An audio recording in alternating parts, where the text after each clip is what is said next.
Welcome back to From Vision to Victory podcast. I'm with my special guest today, America Frias. How's it going, America? I'm good, thank you. How are you? I'm doing all right. Now, if you've been following club soccer, you should know who America is. And if you haven't, let me just break down her resume because it's pretty spectacular. Recently played with the Mexico U20 national team in the World Cup. And you guys unfortunately lost in the quarterfinals, but Yes. big props to playing at that level. And then you also were on the U.S. national team in 2018 when you guys were CONCACAF champions. And you also represented the U.S. national team at the U14 and U16 level. hmm All right. So before we get into your background a little bit, I'd like to discuss two of the sponsors of the show. The first one is Say Less Meal Prep, run by Shelby Salvation. She's a former D1 player that played at Sac State, played club at MVLA. She runs a food prep to help people that, like me and probably yourself, America, that doesn't have time to make food on their own, and so it's just a nice little way to click on a couple buttons here and there, and voila, you have all your meals for the week. And the nice thing about what Shelby does is she actually delivers it to your house, so you don't even have to go to a store to pick it up. The second sponsor is Paleta Planeta. Have you ever had a paleta before? Mm-mm. Oh, Never. like a Yeah, popsicle? Yeah. yes. Oh, yeah. So this one is on the east side, and they are addicting. I ordered 11. Family ate them up within like 2 or 3 days. My favorite one is the Cookie Monster, but it's a nice, refreshing treat that you can have even in the summer when it's really hot. Just something nice and cool, refreshing, and I even eat them in the winter. So, all right, let's get back to our special guest today, America. Thanks for coming out, and I understand you're heading back in a couple of days to UCLA. Yeah. Have you been training since you've been back? Yeah, a lot. A lot. Just trying to stay in shape and get a lot of touches on the ball as much as I can. Are you doing it individually or are you doing a group training?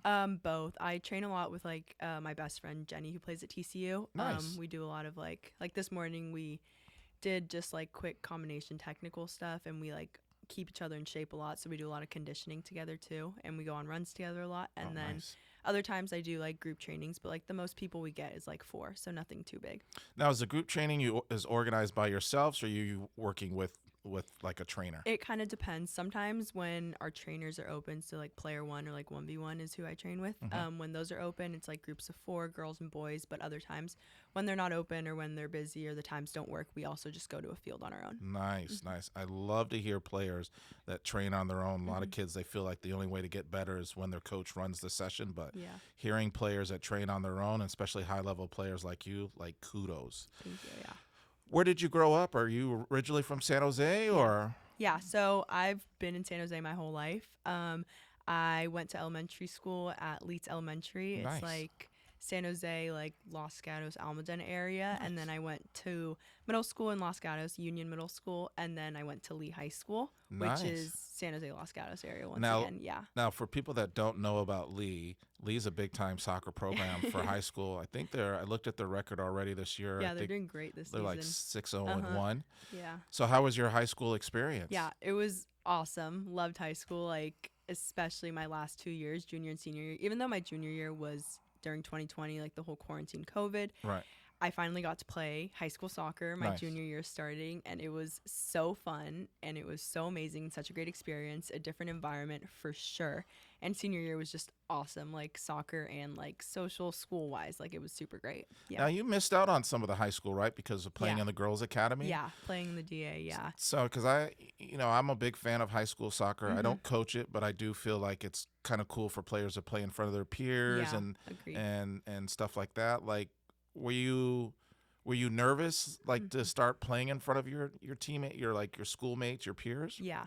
I mean, I'm not gonna lie, a little just because like I feel like this might come off the wrong way, but I feel like a lot of people had a lot of stuff banking on me and like, Hmm. oh my gosh, like she's gonna play high school soccer. So I was a little like, well, I don't want to disappoint anyone, so I'm a little nervous. But both of my years were so fun and it was just such a great experience and like I said, like a different environment because everything was so much more chill Hmm. and we played for fun and like my team was good still, so Yeah. it was like super fun. Like we had like Oregon Pepperdine commits, like it was super Oh, fun. nice. Yeah, yeah. Who was your coach at Lee? Nick Hatsky, he coaches at Los Gatos Oh, too. I know Nick. Yeah. Yeah. You know, I don't know if Nick told you about his background, but at one time Nick was one of the top players in Northern California, big time. Yep. He doesn't really talk about it, but we know. Oh Yeah. man, like he had a couple of brothers. I think Nick went on to play at Cal. I want to Yes, say. I'm And pretty sure. And I Yeah. think I want to say he was drafted in the MLS. I think so too, but I'm not 100% sure. But yeah, Did great he- guy, nice guy. Did he ever get out there and knock the ball around with you guys? Occasionally, but not too much. He's just pretty quiet, pretty chill guy. Yeah. Humble. Yes, extremely. What was home life like? Because I understand you have a brother that Yeah. played soccer too. hmm Home life was awesome. I love my family. I'm super close with them. It's one of the hardest parts, definitely, of being away. Even though I'm not very far, it still catches up to me a lot of times. But my older brother, he's 8 years older than me, so we got a little bit of a big gap. Mhm. But as we got older, we definitely got closer, and like soccer definitely bonds my family together. Even my extended family, like there's a lot of us. My mom she's one of 8, and my Oh, dad wow. is one of 5. So Big families. growing up, they'd all come to my games. Everyone would be there. They'd be making noisemakers, typical Mexican family. Hey, no pressure. No pressure at all. And when I do bad, all of my uncles, my cousins, they'd all be on my case, being like, "Oh, Ooh-wee. why didn't you do this? Why aren't you shooting the ball?" But I definitely owe a lot to every single one of them because they are my biggest support system. Anytime I do anything small, they make it the biggest deal ever, and Oh man, it's awesome. I love them. Yeah. nice. And they made it to most of the games that you Oh, played. yeah, for sure. Even my brother's games growing up. Like, I remember going to his high school games, and, like, my whole family would be there. Like, his senior night, there was, like, probably, like, 30, 35 of us. Like, so awesome, so fun. And they'd come to any single one of my high school games, especially, which Jeez. is another great part of playing high school soccer because a lot of times for club, the games are, like, further, but high school, they're local. So a lot of my family members got to also watch those. Man, big shout out to kids that play high school. I know so Yeah. many good ones that I don't want to say like they feel like they're too good to play, but they're like, the level's not as high. But you get so much other stuff out of Agreed. playing. Yeah. I just love to hear that Yeah. that story. Any other sports you played growing up? I did gymnastics for like 2 weeks, but it was not for me. And my mom wanted me to do like instrument musical stuff, Oh but my goodness. did not like that. Soccer was pretty much the only sport I ever played, surprisingly. So, at what age did it start to get a little bit serious? You know, where you got past the oranges at halftime Yeah. and the little happy tunnels at the end of the games? Like, when did it start getting a little serious for you? I want to say age like 8 to 10 is when it was pretty like, like we're going to take this seriously and Oh, it's yeah. not going to be just apples and oranges at halftime. It's going to be like we're winning tournaments that we're going to. Ooh, I like that. We're going to win every single game, like stuff like that. So, What clubs did you play for growing up? If you okay, remember? so I played for a good amount of clubs just because there was a lot of transitions always with like ECNL, Girls Academy, Oh, all yeah. that. But I've played, so I started off like rec soccer, like AYSO Almaden League, and then I Okay. played for Almaden FC, and then we played for this club team named Almaden Arsenal. That was like a combined team. Do you remember your coaches back then? Yeah. So I've had one coach named Rob. I don't remember his last name. Holly. Was Rob British? Yes. So I and think it's- bald. So I think it's like Larson or Lassen or something. I think so too. Yeah. Yeah. And then it was Holly also. Okay. And that was at Almaden. And then my one coach that I've had since I was like probably 10 or 8 or 10, which is like the Almaden Arsenal, is Heath Piper. Oh yeah. He's a big soccer guy in the Bay Area. Oh, yeah. yeah. And then Andres Deza, which Okay. is also We all big. know- we yep, all know we Andres. all know Andres. Juan Porras. Yep. And I want to say those are like the big main guys. There's also a lot of assistants and stuff like that. Like right now, there's a coach named Yvonne who I'm Mhm. really close with, Mhm. and like just the coaches at Player One, James, Ben, all of them. Nice. Yeah, Nice. All right, we'll get back to all your coaches because there's a lot of them. Yeah. and different styles. Yes, 100%. So walk me through like your playing career because you played Mhm. in some big time games. You won Yeah. 2 national championships as a player, one at the GA level and then one at the girls academy Yeah. level. Mhm. So what was your club like? Just experience. Yeah. My club experience was awesome. Like I rave about it all the time. So when we won our first national championship, that was in like the development academy, Mm-hmm. and we went undefeated that season. We were like a powerhouse. Like, and everyone knew. Like it Oh, was yeah. our last 3 games. I think we won like in the semifinal or to qualify for the semifinals. I think it was like 4-0, 5-0. In the semifinals, it was I want to say like 6 5-6-0, and then the finals was like 3-0, I'm pretty sure. I Like, watched the finals. You yeah. guys made it look easy. Oh, it was insane. And the playing style there, like, we owe it. Andres is a big figure, and I'm sure a lot of people know him. He made every single person on those teams the player they are today. Oh, Like, yeah. despite like his coaching styles or like his ways to go about, like everything that we did that season was because of him and Heath, and they taught us how to play actual soccer and how to like pass the ball up, which is why it was so fun. Because yeah, it was stressful and we felt like we had so much pressure on us, especially as the season went by and we were like still undefeated and we had like a target on our back, but Right. like it was so fun and it was such a great experience. Like, probably one of my favorite memories is winning that national championship. You're for the first national championship. Yeah, probably, just because it was such a picture perfect season. And then that was like 2019, and kind of after that, like everything kind of like just went to shambles, fell apart, quarantine, people started leaving. So Yep. that was like the last real like, wow, like it was just such an awesome experience. Your senior year, though, you won a national championship, right? The Yes. GA. But I was not there for that. Yeah, so What happened? I was in Mexico, or I was in France with the Okay. Mexican national team. That's like one of the hardest decisions I've ever had to make in my entire life. But the year before that, we also won a national championship, and I was there for that. Wow. Yeah, we won 2 back-to-back in the Girls Academy, and the first one that we won in the Girls Academy was playing up. I was gonna say that one. Yeah, we was Yeah. playing up. We played against Top Hat, who were very good, and one of them is actually like my current teammate at UCLA. But it was awesome. But then the most recent one, and like our last ever game before college, I was not there. I was not there for the tournament. Yeah, I was crying watching on my laptop in France, like with a random VPN to just try and tune into the game. Yeah, That but- was an insane game too. oh, because it was crazy. you guys were up, and, And then you mhm. gave up Elise Evans gave up a PK Yep. with like last kick of the game, Yeah, and and then we got a PK, and then it was just that was insane. that You got- was- I think you guys were up 2-0. Yeah, I think so too. And then it was just it was so back and forth, and then it was just such a poetic ending though, It was. because it was like it had to happen, and like we were not going to go out without winning. And like our team, we always said we're a huge second half team. Right. We're a huge like team that always comes back late in the games, because none of us want to lose. Like, Right. none of us are ever going to lose. So just being able to like come back after being up, and like I feel like that's just so hard to do, because your spirits are your momentum yeah. is already so down. So props to all of them for doing that. I was on the edge of my seat, like crying.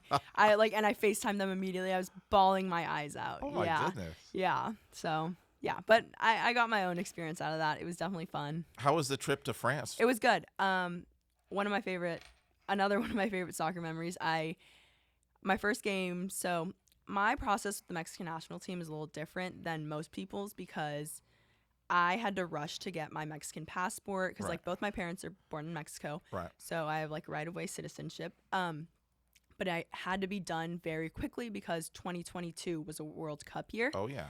And so I got into the process in April of 2022, and it was after they had already qualified for the World Cup. So after they had gone to CONCACAF, like this team was already formed. It was already all like pretty much together. And then I got called up, which Andres does actually helped me Right. do that a lot. I got called up in April, and then my coach told me, like, if you can get your Mexican passport, like, you're making the World Cup roster. And I was like, oh my gosh, well, like, let's get this Mexican passport. And the week of prom, I don't think I went to school. I went to school maybe one day in the 5 days, because we were at like the Mexican consulate, whatever. Consulate, yep. Yeah, whatever that's called. We were there 4 days straight. Like, my parents were there. Like, they didn't work because we were gonna get my Mexican passport, and we finally got it expedited. We got it all. And on the last day, on Friday, like, we got it in the morning, and I sent it to my coach, sent it to my coordinators. They were like, let's go. And then my coordinator texted me, then you're going to France, like, June, blank, blank, these are the dates. And it fell in the middle of playoffs and in the middle of my senior trip. That had been planned for a year. And have you been training with those group of players too? No, my first camp was in April, and that was like 6 days of training with them, and I was going straight into a tournament with them. So I was a little nervous, but I knew that it was gonna happen. So I was Right. preparing myself, and then we get to June. I go to France, and we're training. It's hot. It's summer. It was a 4-team tournament with the U.S., the Netherlands, France, and I forget the third team. I think Japan, maybe. Mm. Basically hard teams. I was gonna say all Yeah. high level teams. Or wait, no, we were the 4th team. Duh. So U.S., Netherlands, France, and us. And our first game is against the Netherlands, and they give the lineup. I wasn't expecting to start or anything because, like I said, the team was already pretty much formed. So we get into the game, and it's 0-0. Netherlands is like hammering at us. Like they're getting chances. Our goalkeeper, Celeste, had an insane game. And I go in, and it's probably like the 75th minute. And then Okay, I'm getting goosebumps. Oh, now. I know something's coming. it was so awesome. I get in, and my coach is like, score. Like, you're here for a reason. Like, you're here for a reason. I was like, you know what? Like, I am here for a reason. So I go in, and like the whole U.S. team is watching. The coaches, everyone. Like two of my current UCLA teammates, Lily Reel and Niku Purcell, like they're in the stands watching. And I go in, like they're cheering for me. It's awesome. And I go in, and like in the 85th minute, I get the ball at the top of the box, and I score. Oh, And oh my gosh, I have never cried more than I did in that moment, and then I did after the game, and my parents were watching, and it was just such a surreal feeling because I knew that I deserved to be there, but it was kind of just about proving it to everyone else, and even like proving it to myself that, like, you know what, like, yeah, I do deserve to be here. I do deserve to make the World Cup roster. And it was just one of my favorite memories ever because Did you look at the U.S. national team coach and be like, I kissed the badge. That's all I'm going to say. I kissed the Mexico badge, and I ran to the bench, and we all celebrated, and it was awesome. Yeah. I rewatched that video a lot. man, Yeah. I would have looked at the coach and been like, I could have been playing for you. Did you end up playing the U.S. at all at that event? Not at that. At that event. We lost, though. I didn't start either, but we lost. Wait, I don't remember the score. I think it was 2-0. Yeah. And they had, so that team had also, or like our team had also lost to them in the CONCACAF final last year. I think it was 2-1 or 2-0, 2-1, something like that. So yeah. How come you ended up switching countries? Because at the U14 and U16, you were in the national team pool. Yeah, it was kind of just like I wasn't getting called up. And like when I was U14, me and this other girl named Mylene Orozco, who lives in Salinas, we talked to Andres, and he was like, would you guys like be interested in playing for the Mexican national team? And we were like, yeah, like why not? Yeah. Like, why wouldn't we? And when I was younger and I was still getting called up to the US, it wasn't really a thought because I was like, you know, like I'm going to stay in the system. Like I'm going to be in the pool. Like it's fine. And then like they started calling new players and I wasn't getting called up. Like it happens to people, whatever. Do they tell you why? Or you No, it's just no kinda, feedback, nothing? Just kind of like, And be honest, did you look at some of those players and be like, I could be in that. Okay, Yeah. nothing. Hey, nothing wrong with that. I'm sure a lot of people do that, and a lot of people have a lot to say about who they call in. Like maybe I was in that position, someone was looking at me saying the same exact thing, but I was like, okay, like what the heck? And then I finally got called up to the Mexican national team, and I was going to a World Cup playing like not in my age group, so it was like amazing. Dream come true. Yeah, exactly. And now I'm in the system with Mexico, and it's the best thing that could have possibly ever happened to me because we went to CONCACAF 20 this year. Right. We beat the U.S. I didn't play because I tore my quad the day we were leaving. So I'm watching the game, and my coach FaceTimes me after the game, and we're just all sobbing, crying. So now we're going to the World Cup this year, and I'm so excited, and we beat the U.S., and it was such a great experience to watch my teammates do that, and they honored me and like did like a whole celebration for me too, and it was just so amazing because now my role on the Mexican national team is different than the role I had before. I've gone to a World Cup. I have that experience under my belt. I'm one of like the older ones in this cycle, so losing me, I don't want to like sound like, oh, like I'm so good or anything, but it was like a big hit to the team just because like experience wise and stuff like that. So the coach knew that, like all the players knew that. It was very emotional for me because I finally was going to get to play in a CONCACAF that I hadn't since I was like U15. Wow. And it didn't happen. I tore my quad the last day in a scrimmage against like a team that was like it was just so heartbreaking. And I'm in the hospital with like two of my doctors for the Mexican team. And they're like you tore it. And then I cried and I was like, no, like I can go, like I promise. And it was so sad. And it was the first injury that's ever really like affected me in some way. And it was just horrible. But they got the job done. We're qualified to the World Cup. So all eyes on the World Cup. What age? Is it the U20s? U20 still, yeah. Mm-hmm. How long were you out with the pulled quad? So when I tore it was like May. It was like beginning of May, mid-May. And then I was out until mid-July, I want to say. I was doing like physical therapy, like doing all that just to like re-strengthen it. Yeah. Man. Yep. All right. So you're in Mhm. the middle of your club with I guess you could call it what, Quakes or Bay Area Uh-huh. FC, Yeah. and you get your first national team call up. Do you Mhm. remember where you were or how that Yeah, went down? I was at my boyfriend's house actually, and I get a call from like one of the coordinators, and then she's like you're gonna get the letter, like you're gonna get a call. And I didn't tell my parents because I knew they would get super emotional. So then I waited till I went home, and I'm in my bed, and I like show them the email, and my Oh dad starts crying. I have a video of it. Really? My dad starts crying, and we're just like I started crying. Like, I'm gonna tear up just thinking about it because Oh it my was just like goodness. it's such an honor to represent my parents' country and my family's country and like my culture, Right. my country now, Right. and like just to represent not only myself but like all the sacrifices that they've made, like everything that's gone into me being the player and person I am today is just such an Wow. honor, and it's like the best country in the world. Like I love Mexico so much. I love my teammates. Yeah. Wow. Yeah. Jeez. Jeez. So you get called into the national team camp. You go out there. Of course, you do well, and you're winding up your club career. When did you start thinking like, man, I can really play in college? Like, maybe I should start looking at the UCLA's, the Yeah. Stanford, the Cals.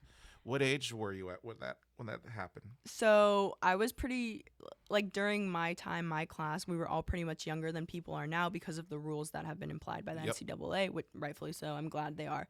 But I was probably eighth grade starting to talk or starting to look at colleges, which is insane to think about. That was like 5 years ago. Like, how did I know or like think I knew what I wanted? And then freshman year is when it really like kind of solidified like I'm gonna play college in soccer, so it's time to start getting serious about it. That's Yeah. crazy. Eighth grade, like Yep.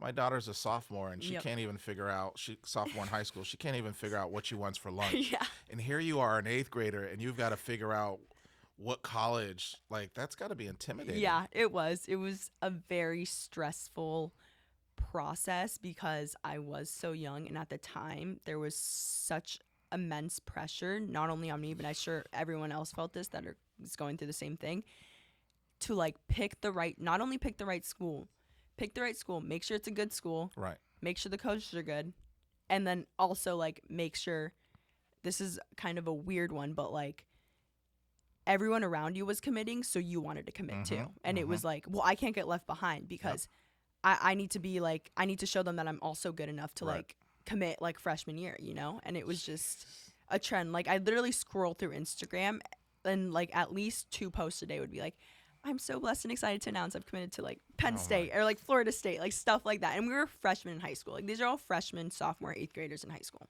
Or yeah, Jeez. which is crazy. What other schools were you looking at?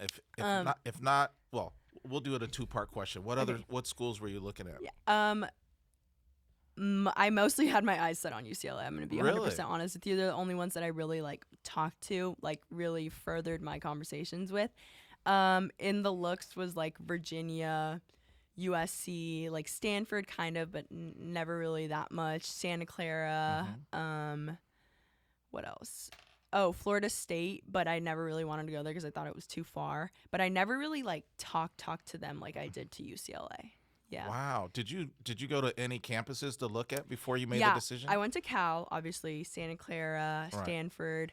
I went to UCLA before that's the only ID camp I ever went. Like, I wanted to go there, and I knew I was gonna go there one way or another. Like, I was gonna end up there one way or another. I love it. So yeah, that's the only ID camp I went to, but I did go look at a lot of campuses. What was it about UCLA that I made you want to put on the blue? Yeah, I think it was just always one, my dad really liked it, and my dad's opinion means a lot to me. And we went to go watch them play against Stanford. This was probably like my eighth grade year. And he was like, I really like UCLA. Like, I like how they play. And then I was like, that's been in my mind for years. And even when I was committing. And just when I went there, it felt like I know people talk about like this feeling you get, but like Yeah. you truly do get this feeling when it's like, I want to go there. Like, I see myself here. I liked the staff, the players, like the culture, everything. So yeah. Had to be a little bit weird because the coach that recruited you Yeah. wasn't the coach because Marguerite came in later. Mhm. Was Yep. that, I mean, Marguerite was there, what, your freshman year? Yeah. So the coach that actually kind of like wine and dine you to get you Yeah. to go there, Now you have to reprove yourself to someone, and then the styles are a little bit. Yeah, The different. styles are a little bit different. For sure. Yeah. It was hard for sure, especially when the previous coaches texted us like, "Hey, like I'm not going to be there. Right. Like we're like I want you to know this is happening. Like I'm going to coach pro or I'm doing this, whatever." And then we were kind of just left in like la la land being like cuz we weren't on the team yet, so we Right. didn't really get any like rightful updates like Right. the girls on the teams did already. So we were kind of just like waiting for like the new announcement to like be made like and we got it and it was Marg. And then so like we know Marg cuz like she's from the Bay Area, like she Right. coached at Stanford, MBLA, like we knew that. And we get into we were all I feel like a lot of people in my class were definitely a little like, "Oh my gosh, like we literally have to go there, reprove that we're meant to be here." And we're like a semester behind because all the girls who are there in like the spring and winter, like they get to like be with Mark, build a connection with Oh, her, yeah. stuff like that. And like we had 3 early entries or early enrollees from our class, so it was just like, oh, like once again, like it just felt like we were kind of falling behind. But like we went in and it was good. Like Right. my first season was like a freshman season, you know, like I Right. didn't play much. Like I learned a lot though. That's Right. I will say that I did learn a lot from like Marg, from Goff, our assistant coach. Like Goff is like one of the greatest coaches I've ever had. Like he's such like an offensive coach that like I've learned so much in just my 2 years there and like I'm so grateful for it. And my freshman year was definitely like a learning curve and like spring season especially was when I really started to like get into my rhythm of things and like kind of show like what kind of player I am. That's saying a lot because Deza's like the mad scientist. Yep. And so for you to play at that high level, win 2 national championships, well, 3, Yeah. and still have room for growth. Yeah. I mean, and I know Marguerite, and I think you had Chelsea Yeah. down we there did have too. And Chelsea. Chelsea's from the Bay Area. Yeah. She was she played at UCLA, Yeah. so she was a big time player. So, wow. Yeah. Now, Sal, you said you didn't play a lot as a freshman. How did you deal with that transition? Because I'm sure at Lee, you got minutes. Yeah. I'm sure, Bay Area and Quakes, you got minutes. Yeah. And now, I mean, if you look at, like, when I coach club and I talk to kids about playing in college, they always say UCLA, Stanford. Yeah. But then you look at the player bios, and everyone has national team experience. Yeah. Like, everyone's big time. Like, how did you deal with that mentally? Because you've played your whole life. I would be lying if I said it was easy and that there was no tears involved because it was probably the hardest thing I've ever had to go through, especially during season. And I actually recently opened up to my teammates about this because despite us losing this season in the first round, Right. I had never been happier at college from this season compared to last season, and last season was like awesome. We won a national championship. Right. Our coaching staff's first year, like we were kind of riding the wave, but yeah. for me it was kind of sort of like I was waiting for my moment and I never really got it. Right. And that's okay because it happens. Like we got to do what's best for the team. I get that. And I think my mentality is what really helped me and Right. allowed me to like not shut down as a player because I knew like I know I'm going to get my moment. I know that's going to happen. And me sulking and pitying, like getting pity and like Right. feeling bad for myself, I can do that. Like that's totally fine and it's Right. totally valid. I'm sad I'm not playing. That's Right. valid. But me not working hard isn't going to get me anywhere. So it was kind of just the whole like, let me make my teammates better. Let me do what I can do from like a different role that I hadn't played, I've never had this role in my entire life, you know? And so it was kind of taking a step back, reflecting and being like, I can't do anything on the field, but what can I do outside of the field, you know? Man, I love Yeah. it. Yeah. Where'd you get? I mean, you're what, 20 years old, 19? Very mature, like extremely mature. Where did this all come from? Because I mean, kids these days, as soon as they don't get on the field, hit the transfer portal.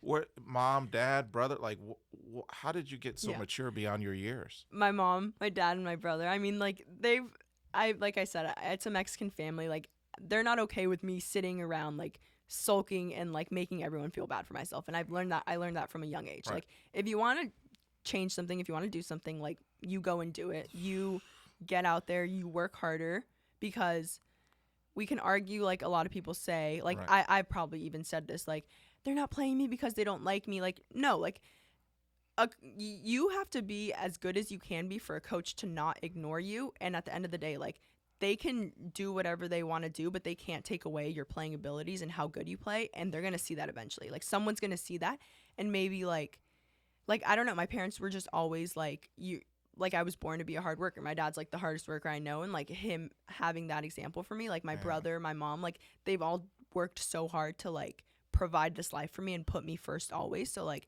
the least I can do is like work just as hard in my field and like my sport. Yeah. Man, I love it. I mean, there's so many kids now that anytime they hit adversity, they change club teams, transfer portal. You even had one of your Bay Area teammates transfer. I think she ended up transferring to Duke. Yeah. And for whatever reason, but it's just like for you to have such a mature response. And even when, the Mexico national team, that you score a great goal, you come in at the 70 or 75th minute, like you weren't a starter, that says kudos to you. Yeah. And you can take those life lessons and take it into wherever you're going to be. Because you're only going to play soccer, a short time of your life. Yeah. Maybe 30, 32, you live to 80, now there's 50 years that you're not playing soccer. These life lessons, I mean, Yeah. you're going to do well regardless of what you do after your soccer career. Yeah. Thank you. So what's next? Like, you're going into your third year next year. I'm sure the spring season you got to get physically fit, maybe pass some beep tests. Yep. What's your mindset coming in? Because now the seniors probably aren't going to play in the spring. All right, and you get 5 games in the spring. Yeah. What's your mindset now going into the spring season? I think just approaching winter and spring quarter is just kind of going to be like do as much as I can to prepare myself for the upcoming season. Like I have the World Cup if I do end up going. It's in mid-season, August, September. Stop it. You're going. Stop it. You are definitely going. August, September, and then we have camps like throughout the rest of the year. So then Right. it's just like, what can I do to help my future self? And I say that a lot. Like, is this going to benefit my future self? Like when I'm like, oh, like I don't feel like running today. Is this going to benefit you like in 2 weeks when you have to run at school? Like, so that's just kind of, I'm just going to work hard, ride my own wave, like do what I can and do more to be the best player, the best person, the best teammate I can possibly be going into like camps, going into spring games. Like, and spring is like a learning time, you It know, is. like I got to figure out what I got to work on this Yep. spring. And that's just going to be 100% of like what I'm going to be doing. Like I got to figure out what I need to work on to get me to the best of my ability for season. You know, like this is a big season for me and I'm expecting a lot out of myself. So in order to succeed during season, I have to be able to put in the work Oh, yeah. during spring season. So yeah. Any dreams of turning pro? Yeah, for sure. Yeah. After college, for sure. I don't plan on stopping soccer after Nice. 4 years. Yeah. Greatest moment so far as when you played club, other than your Club? national championship? That's hard. Let me think. I would say And there's no wrong answers. This Yeah. is your life. I would say probably when my friend Jenny scored in her game back from tearing her meniscus because I assisted it. And it was just a very wholesome moment because I saw the work she was putting in. I saw what she was doing. And I got to play part in her goal. And it was just kind of like seeing her succeed and putting her like on a pedestal really like it was just very inspiring because she had done so much to get to this point and she had finally got to it. So yeah. And then I'd say for high school, it was when I scored in the CIF state tournament. Oh, nice. Yeah. And we won 1-0 and that was the only goal because like we talked about, it's just a different environment. Oh, like yeah. a lot of those girls, like the only time they're ever going to play soccer is in high school. So like being able to win and like bring our school a state championship that had never happened before, like it was just such a great experience because everyone was winning and everyone was happy and it was just so awesome. Yeah. Best moment as a college player? Probably when I scored in the, even though it was an exhibition match, like the first game this season, because it was kind of like a testament to like I'm here, like Right. I'm going to play, like I'm ready. And it was just kind of like a very eye-opening moment for myself because going from last season being like having so much doubt about myself and like about this process and really like not being able to trust the process fully because I was just like, but like what if like Oh, yeah. like, you know, and like scoring, like it was really just eye-opening, and it was kind of like, you deserve to be here, like, once again, just like proving it again. Who was Yeah. the goal against? Do you remember? Fresno State. Yeah. Yeah. Nice. It was just an exhibition match, but it meant so much to me because it was a testament to like what I had been doing. All right. Yeah. Now we're gonna get into the nitty gritty because, and it's gonna be hard to get these answers out of you because you're such a humble player. I mean, even when we talked about your best club moment, it was an assist, not the goal that you scored. So that just lets people know about like your mentality. Super humble. What do you think was your youth environment that got you to play at the level that you are now? And you're not even like when you think of nines, like you think of like a bigger player. You're not even and for those people that don't know what a nine is, a center forward. At least when I saw you play for the Quakes in Bay Area, Yeah. you were a center forward. So what do you think went into your development that made you such a great player? I think just the basics, the fundamentals, which are a lot of times very overlooked, especially going into college soccer because it's so much about your athletic, like your body size, your physique, like everything. But like having coaches and having players who were also willing to learn a system and stick to it and be like truthful to it Mm, throughout our whole youth, like literally like the whole time we were serious with club, really right. is just was very helpful because I learned how to not like, I don't need to be fast, I don't need to be physical, I just need to be in the right spot at the right time and be able to connect a pass, which is sounds so simple, but a lot of people and a lot of teams don't do that and Yep. don't play that way, and that's okay if it works for them. But like just growing up with other players also who were so good, like Oh, yeah. you know, our team, like Oh, yeah. our club team, like It's they ridiculous. yeah like But what stood out, and I became like a fan or a groupie because your team was just fantastic, is like your ability as a player to seal bigger defenders off and get balls to feet. Like I would literally teach my players how to do stuff off of watching you play. Yeah. And because like most nines or most center backs are big, so especially like in the Pac-12, big Yeah. and strong. And so, but here you are, and you would just seal defenders off and be able to receive just different ways. I was always blown away. Like, everyone on your team was good. Love watching the backs, the Yeah. bids, and the combination play, how you guys stretched everyone out. But I was always intrigued at like how you learned to receive balls at your feet and seal players off, and you just like everything ran through you as a center Yeah. forward. Yeah. It was something that I learned from a very young age that I had to be able to do if I wanted to play in the system that like Andres was implementing, because it was like if like you said, like everything had to go through me. Like Yep. I had to get the ball from the center back. It had to come to me. And Yep. like somehow I had to learn to not let a center back get it. So like I was going up in practice against like Elise Evans, Catherine Kelly. Like Oh, yeah. I was going up against good center backs, you Oh, know? yeah. So it was like I was getting real life practice and realistic practice against top defenders. So Right. it just like it's something that I'd been doing since I was like probably 12. And like that's definitely one of my best characteristics as a player is being able to protect the ball and like lay it off and then get out, you know? So yeah. If you could give advice to just youth players in general growing up, what would you tell them?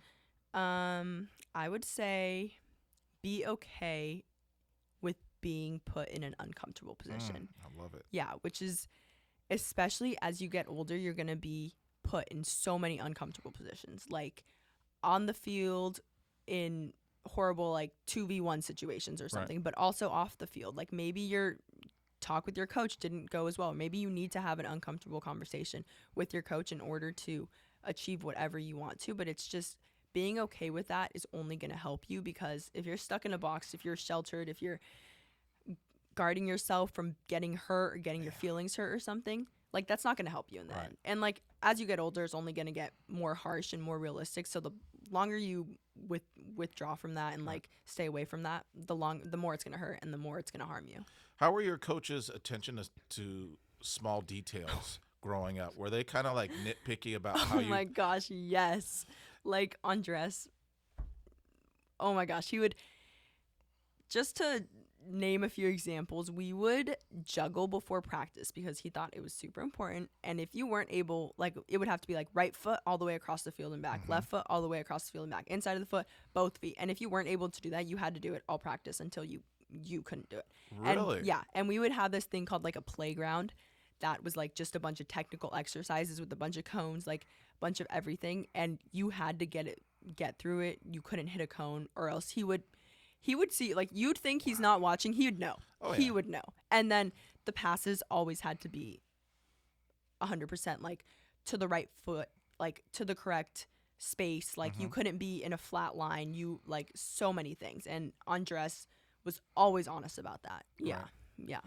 Were there ever practices like you just went home afterwards and you're like, man, I don't know if I'm built for this. Like this is like it's because when you're in that environment, some days or some months you'll feel like you're in a great rhythm and you feel like, man, there's nothing wrong. You can't do anything wrong. Yeah. Everything you do is flawless. Yeah. But then every player has peaks and valleys. Are there days when you came out of it and you're like, man, I don't know. For sure. Especially during my recruiting process, which was like December, January, February, March of like 2019 or 2018, 2019. That's when I really was like with the stress of recruiting, and I'd have one bad practice or like I wouldn't get a pass down that I knew I could get, and I would just get in my head and be like, do I really, like, is this really, like, am I good enough? Like, should I really be here? And even now, like, it happens sometimes. And I just have to remind myself, like, once again, like, I'm here for a reason. But it's just always going to be, like, when you have a bad practice, it's just always so, like, your self-esteem goes down because, like, as athletes, like, we want to be perfect all the time. Right. Like, rightfully so. But it's just so many of the times when something doesn't go our way, it's like, oh, like, why am I doing this? Like, and it's just so frustrating, but like everyone feels like it. Like, Do you have a reset that, like, when you make a mistake, do you fix your headband or your shin guards? Because I know, like, players have different, like, resets. Like, okay, we made a mistake in the moment, time to reset, start all over. Do you have a personal reset that you go through? it's not really a physical thing. It's more so I talk to myself a lot during games, and it's more so like I take a deep breath, like even in the midst of like all the chaos going on in the game, I'm like, you're fine. And I always say that, like, you're fine, because you're fine. Like, no matter how Love it. bad a pass is, like, you're fine. It's a pass. It's a game. And at the end of the day, like, you're playing the game you love with the people you love, but it's just kind of more so like a realization, like a check being like, you're fine. Like, don't love let it. this affect you on the next play, especially because that's the worst thing you could do. The worst thing you could do is like let it get into your head and then you have a horrible game. It's one play. It's one play out of like probably like 20 that you're going to get in the whole game.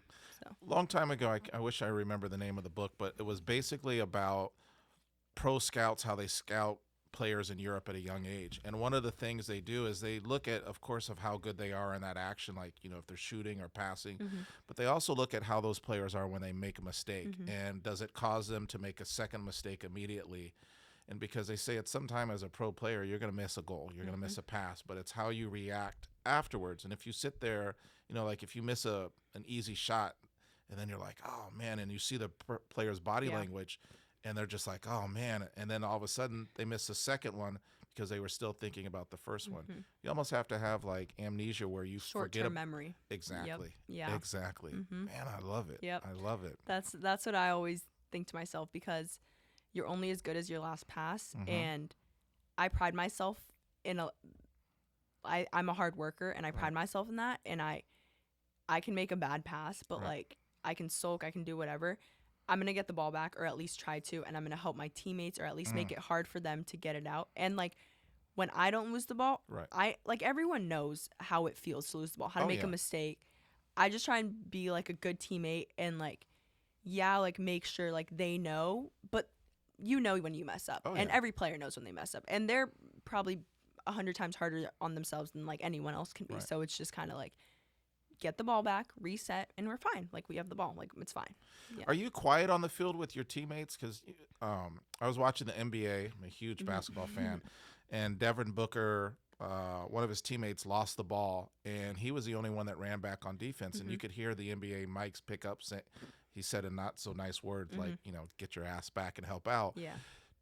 Are you vocal to your teammates, or are you quiet? Like, are you like, hey, tuck in, drop back, or are you just kind of like one of the quiet, you lead through being quiet or vocal? I wouldn't say I'm super vocal, like the loudest person on the field, but I also wouldn't call myself quiet, especially as a forward, I kind of like when we're on the press is where I am very vocal because I'm the one leading the press. Like the 9 leads the press, so All the I need to time. make sure that like my outside forward, my wingers are like set in place and like Mhm. tuck in like left shoulder, Love right it. shoulder. So like in those like on those occasions, I am pretty loud and like Right. I make it known because not because I'm trying to like be mean or anything, but like Right. just because like to help all of us, you know, and like I try and be as motivating as I can also because I know the type of players that we have on the team. I know like it depends also on who I'm playing with Right. because you have to cater Oh to yeah. who what type of player it is and it's fine. Like everyone takes feedback in different ways. And like as a teammate, like it's your responsibility to know that. So Right. it's just I'm vocal when we're on the press and I'm motivating, but a lot of the times I call for the ball very loudly. Obviously, you have to. But yeah, Especially yeah, as a 9. especially when it's coming from my center backs. Like I have to ask for it if I'm open. Like I have to ask for it. So Come yeah, on, be honest. Do you even ask when you're not open? Are you? I also ask when I'm not open. Yeah. Because good players want the Yep. ball Always. all the time. Yep. All Yep. the time. Yep. What else would you? What else would you advice would you give to youth players? Like, what are some of the things that you do, or maybe you? How do I rephrase this? When you play other schools that aren't a high level, um, what do you see the difference in those players compared to what you play against every day at UCLA? I would say just their their work ethic because a lot of the times when you're getting to higher level like everyone's going to work hard, everyone's going to defend you, like even in our trainings like our intensity is like Jeez. insane, like everyone's going to like go at you, come at you like with all they have. And I think a lot of the times like the intensity and the level when teams don't have the ball is where you really see the difference because if you're not talking, you're not communicating, you're not defending well, like your team's going to be unorganized Yep. and that's when it becomes easy to break them down. What about technical ability? Yeah. Like if you played, gosh, I don't want to pick on any schools. So I'm trying not to like Yeah. name any schools in particular because they might go, hey, Uh-huh. we're good college. But like if you go play like a school and you beat them like 4-0, 5-0, like what are typically the differences between the two? Because I think I could probably be safer saying like if you play in the Pac-12 against like the WAC, like I would say the Pac-12 players are probably a little bit more athletic and a I little was bit just going to say that yeah, too. they're probably Yeah. a little bit more cleaner on the ball. Yeah, it's just going down to like you said, technical abilities. Like every pass counts and like every touch counts. And a lot of schools that like maybe aren't at a high level, like Right. they don't really see that and they make one bad touch and it like screws them all over. And so it's just about being precise, knowing where you want to go, Right. and knowing that you're going to get the ball. So like making a good pass, setting up your teammate, and Oh, like yeah. obviously like athletic ability too. But it comes down to like being able to connect a pass, and a lot of the times like maybe the technical ability isn't there, so their first touch is right back into pressure. Oh, So yeah. yeah, for sure.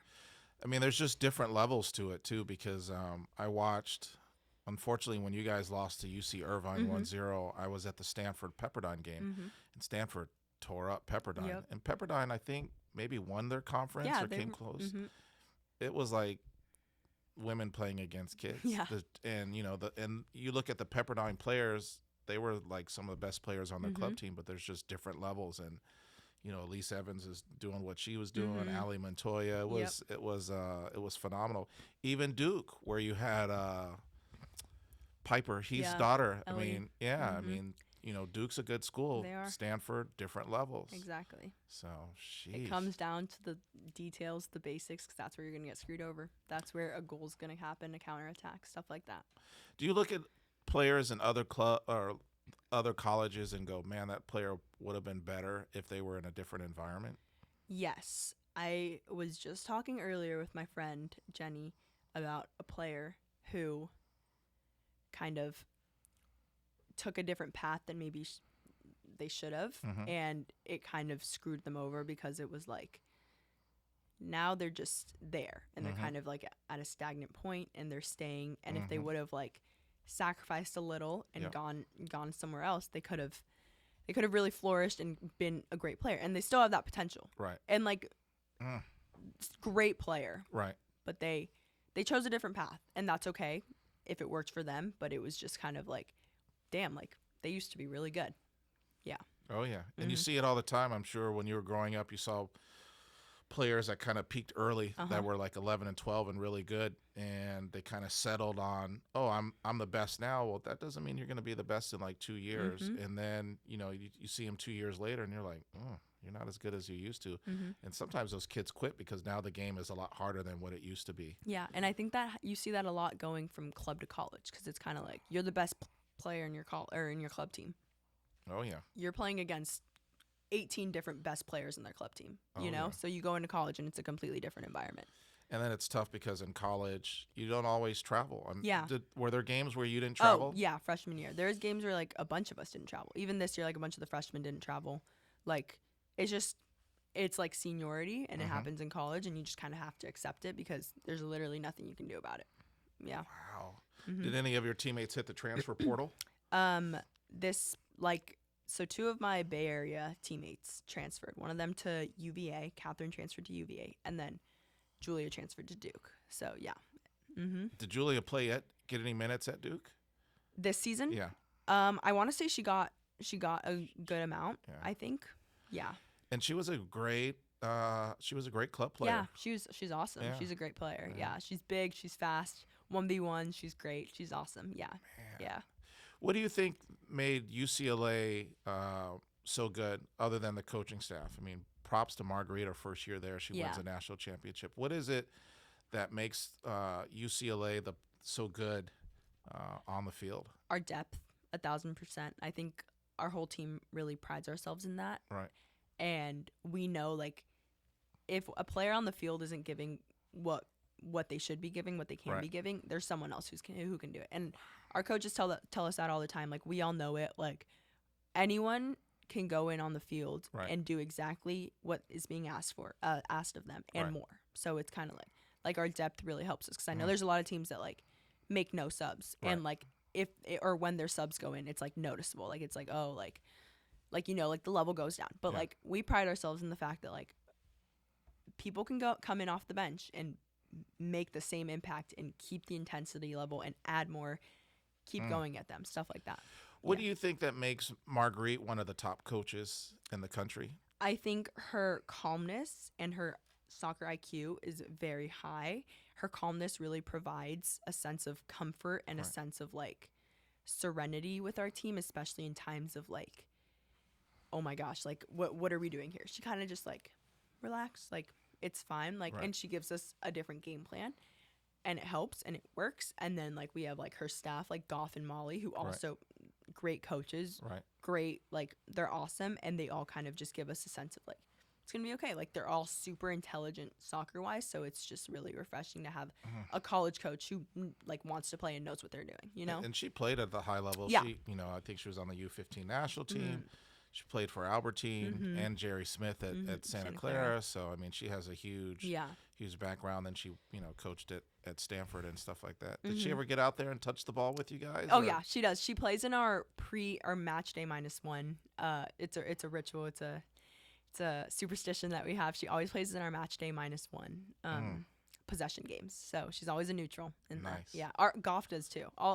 Kind of all of our coaching staff except Molly because she's currently injured.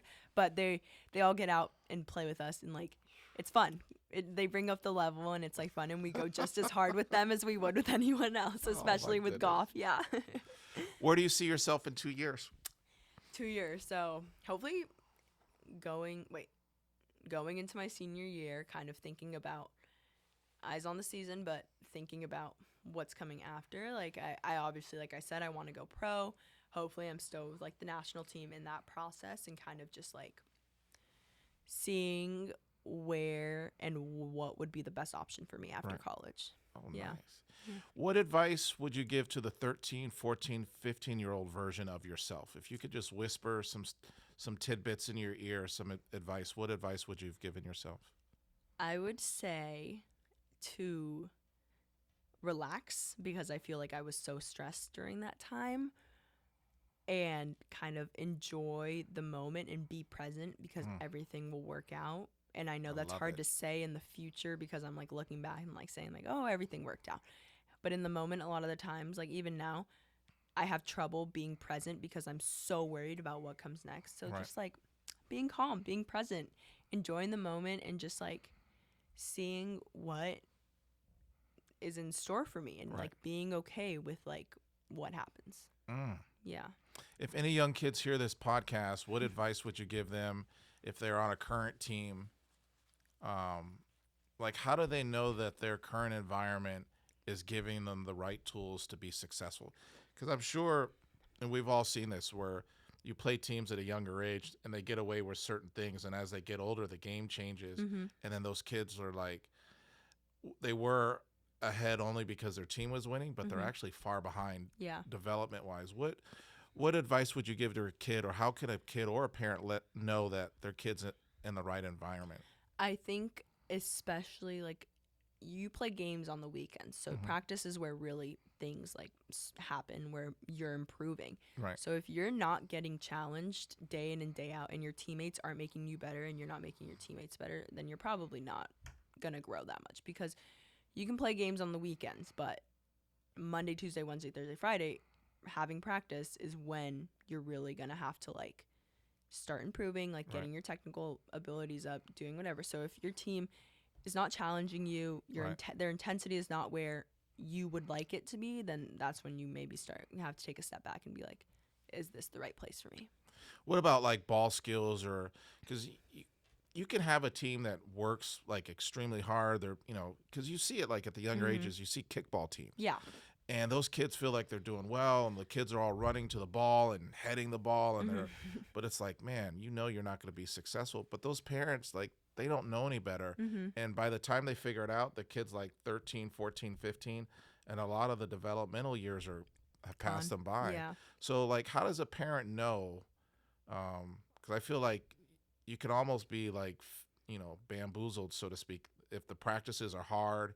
Because you could be a kickball team and still Yeah, work hard, that's true. and stuff. So, like, break it down even more. How can a parent like look at? Because I'm sure, like, the average parent, if they watch you juggling across the field, they'll Mhm. probably go like, "Psst, what is that?" Mm-hmm. But like, juggling is actually teaching you how to shoot and strike the Mhm. ball. So how does a parent actually like look at that environment and go, okay, that's good or not good? I mean, like, just looking at the practices, like, you're going to see what your kid's doing, especially at a younger age when parents are watching practices. You're going to see if they are working on the fundamentals and the Mhm. basics, because in the end, like, that's what it comes down to, like how good your touch is under yeah. pressure. And like as you get older, that's what's going to matter. So if you're doing technical, if you're not just worried about doing shooting for an hour of practice, Mhm. because like that's not going to help you. Like, yeah, it's fun. I'm sure it is. I'm sure the kids love it, Oh but yeah. it's just like doing the stuff that like is truly going to help you. So working on your touches, like we said, juggling, going through cones with both feet, Mhm. doing stuff on your lesser able foot, like your left Oh, foot yeah. most of the time, doing like passing drills, combinations in smaller spaces especially is gonna help kids more, because being put in smaller situations makes it harder Right. for you to get out of pressure. You have to have a good first touch, stuff like that. Or did you feel like your training environment allowed you to make mistakes, or was it like every time you had a bad touch, it was like venom was being shot from Yeah. the coaches?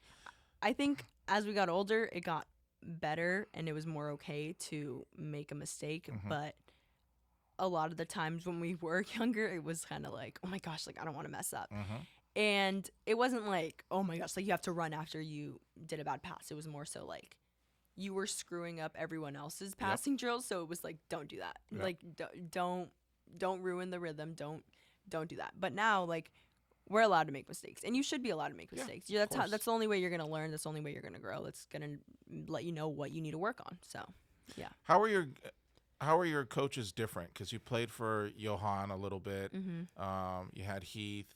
You had Andreas. You had Juan. Although Juan is like a baby Andreas. Like, what are some of the different styles that you've encountered? yeah. So with Andres, it was definitely like a strict, I'm on you, like you're gonna do this, like because it works Right. kind of system. It wasn't really like there was a time and place for you to be free and do what you want, but like a lot of the times practice was not that time and place. It was games where you could really do that. So Andres was definitely more so strict. You have to do it this way. Juan, same way basically, but he was a lesser extreme version of Andres for sure, but it was still kind of like, you have to do this, like you're gonna do it my way, it's Oh, gonna yeah. work, like Oh, yeah. type thing. Johan, super chill, Yep. great guy, super technical, like still learned a lot from him, but it was like a different part that we learned. And Yep. then Heath, chill, Yeah. like super chill. We know what he wanted though, and Right. we knew that we had to do it because like he's one of those guys where like if he gets mad, like you know you screwed up. Oh, It yeah. wasn't like a like Andres and Juan kind of got mad a lot, but like Heath didn't get mad a lot. So it was like when he gets mad, like you know that it like he means it and that you did something, you know? Oh my goodness. Yeah. Now I've never heard like, is Andreas get on you guys during the game? Oh yeah, he did. Really? He used to. Yep. He wouldn't really yell in front of everyone, but we knew what was coming at halftime, and we knew, like at one point, I'm not even kidding, like he kept track of how many times we lost the ball in a notebook, like in a journal, how many times we lost the ball, what percent of shots we were, like he was super big on like statistics. So Oh, what yeah. percent of shots, like 6 out of 10 shots, like I think we were playing against like a not so very good team. 6 out of 10 shots had to go on frame, like, and like 33% of those like had to be goals, like stuff like that. And he would pull you aside mid game. He Really? didn't care if there was one less player. Pull you aside mid game and tell you what you were doing wrong and send you back out. Like you wouldn't get subbed out or anything. He would just pull you to the sideline and you'd have to come. The ball would literally be right there. You'd be defending and he would not care. He would pull us aside and be like, you need to do this, and then send us back in. And like probably like it was, yeah. He would get on us during games. How did kids deal with that? Because one of the things that when you coach kids, and I'm sure you see it on your team, everyone reacts to coaches differently. Like some, I've had players say, you yell at me. And then some you raise your voice a little bit and they shut down. Yeah. And it's like, how in a team environment, how did that work? So with Andres, he didn't cater to anyone. So it was kind of more so, this is how it's going to happen, and you're going to have to learn to adapt to it. He wasn't going to adapt to anything. It was going to be up to us. So like a lot of the times, a lot of girls would get, like they would walk out, like they would walk off. There was instances where people walked off because they were getting yelled at. There was instances where people cried. Right. There was like some yelling back sometimes. It was just really dependent of the player, and you had to learn to adapt to that because Andres wasn't going to change, and Right. we all knew that. Like Right. growing up, we knew that he was going to tell you how it is, and he wasn't going to sugarcoat it. Right. So it was kind of like, you have to learn to adapt. You got to do what you got to do. Maybe it's take a step away, take a deep breath, do whatever. But it was really like, you have to grow thicker skin. Right. Yeah. Well, and I think it's his personality, but let's be honest, when you get to college, like if you're not doing what you should be doing, they're still going to Surf Cup, they're still going to ECNL events and GA events. Like you're only a recruiting class away from being replaced. So like it's, they're trying to get you ready for that environment. I'm Yeah. sure none of the girls felt sorry for you your freshman year and go, oh America. Yeah, like, exactly. because, and while you're on the bench, someone's playing. And I'm sure no girl went to the coach and said, you know what, I'm a little tired. Why don't you give America some Yeah. of my minutes to, so you have to kind of grow thick skin and work Exactly. through it. Yeah. So, Because as you get older, like coaches aren't going to cater to every single player they have. Like it's going to be like, okay, then go on the transfer portal. Like, okay, there's if you don't do it like your coach's coaching style, like then this isn't the environment for you. And at the end of the day, like that's what happens a lot of the times, Yeah. jeez. Well, I want to thank you for coming out. Man, you made me work for this. I sent you an Instagram message, and you probably looked at it and go, I swear I didn't see you're it. like, who's this man? Come on, man. I'm does he know who I am? I'm a World Cup. I do this, but no, I've been waiting to get you out and stuff like that. And when there's good club teams in your area, like the 04 MVLA team and your guys' 04 team, you go out there and you watch, Yeah. and I've always been impressed by how you played and just angled your body and just how you did everything, and you always included your teammates in the flow of the game, which I thought was important. Like you could, and it's not a bad thing, but you could see like the strong personalities when you played, and like you just seemed humble. Like whether you scored, like you'd high five, you'd give an assist, you'd high five, even if you weren't involved in the goal, you still high fived. And I was always like, man, I'd love to have a player like that on my team because you can affect the game either physically or communicating, but you just always affected it, even if you weren't involved in the play, just positive attitude. And just even hearing about your freshman year at UCLA and how you like stuck through it, because so many kids just like, you know what, coach sucks, they don't like me for whatever reason, and I hit the transfer portal. And me personally, I think the transfer portal is like the worst thing that happened to college athletics, but super happy that we can get you out. Thank you, yeah. And then we'll be in contact during your club season. Your conference has changed a little bit, Yeah. so it's going to be, Big Ten. yeah, it's going to be the soccer. I think you guys will still be fine, but the soccer isn't the best in the Big Ten. Yeah. And so me personally as a fan, like I'm going to miss seeing the rivalry. Yeah. Stanford. Yeah. I mean, you know, one year you're up here, the next year they're down. I'm sure that you guys will still probably scrimmage, or not scrimmage, but preseason games I'd and stuff assume like so, that. But yeah.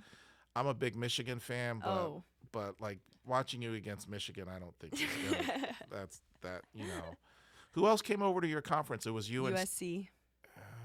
so, and then Stanford went to ACC. ACC. Yeah. So, So they're that ACC conference is going to be cutthroat, brutal. oh, Yeah. I mean, they've won the national championship the last couple of years, right? ACC. Because Florida State this Yeah. year. Last year we did. Yeah. Oh, that's right. But I Uh-huh. think the year before, I think it was Florida State, right? also. So And then it was Santa Clara. But yeah, yeah, their ACC is going to be a good conference this year. that's for gonna sure. be Yeah. that's gonna be interesting. But we'll connect, maybe doing Instagram live while Yeah. you're on one of the trips, because I think one of the things that's important is youth players, especially Hispanic ones, can look at you and go, I can see myself being her. And you represented the U.S. and the Mexico national team. I mean, there's so much knowledge, and just the way you carried yourself. I hope you get into coaching, because just the way you communicate in this podcast, I'm like, that's a kid that has the ability to give back to the community. So, you know, hopefully you do some coaching and stuff like that. But man, it's been great having you on Thank the you. show. Yeah, it was a pleasure. It was super fun. So, All right. Yeah. Well, thanks for coming out. Thank you.